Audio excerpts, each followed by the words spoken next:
The Minister in charge of Sports says Singapore has much to learn from the recently concluded Paris Olympics, such as its use of existing venues to slash carbon footprint and rein in costs. He says these will be especially useful as the city-state is set to host the SEA Games in 2029, along with other major sporting events on the horizon. Alif Amsyar with this report. As top-tier sports unfurled in iconic squares and monuments soaked in history, the Paris Olympics has been one of epic beauty. There was fencing action at the Grand Palais, equestrian events at the epicenter of French royalty, the Palace of Versailles. Culture, Community and Youth Minister Edwin Tong, who was in Paris for the Games, says the French capital has succeeded in blending sports and culture.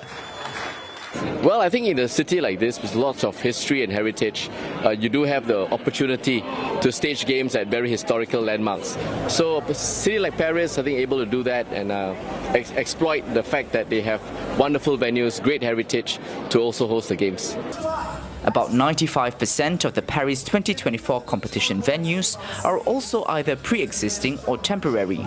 And while Mr. Tong notes that Singapore and Paris are vastly different, given that the European city is richer in history and has more sporting venues, he says there are important lessons to be gleaned. First, to be able to try and reuse the venues as much as we can.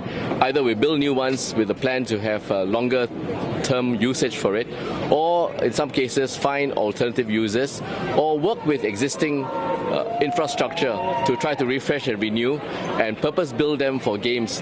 And these are some learning points that we've taken home in terms of the major sporting events that we plan to host, and of course also leading into 2029 for the SEA Games.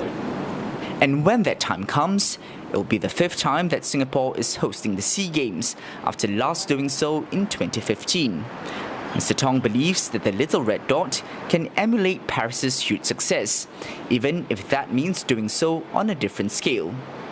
I think what's important to learn from this is not only the venues that are important, but really the software, how we host, how hospitable we are, and how we take care of our guests and visitors and our athletes that come from other countries. These are some of the learning points that we've taken from here, and we'll go back, study them, and see how we can better implement it for SEA Games in 2029.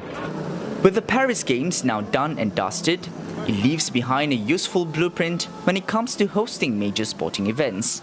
After all, it isn't only about being faster, higher, stronger, but also greener and cheaper. Alif Amsyar, CNA, Paris.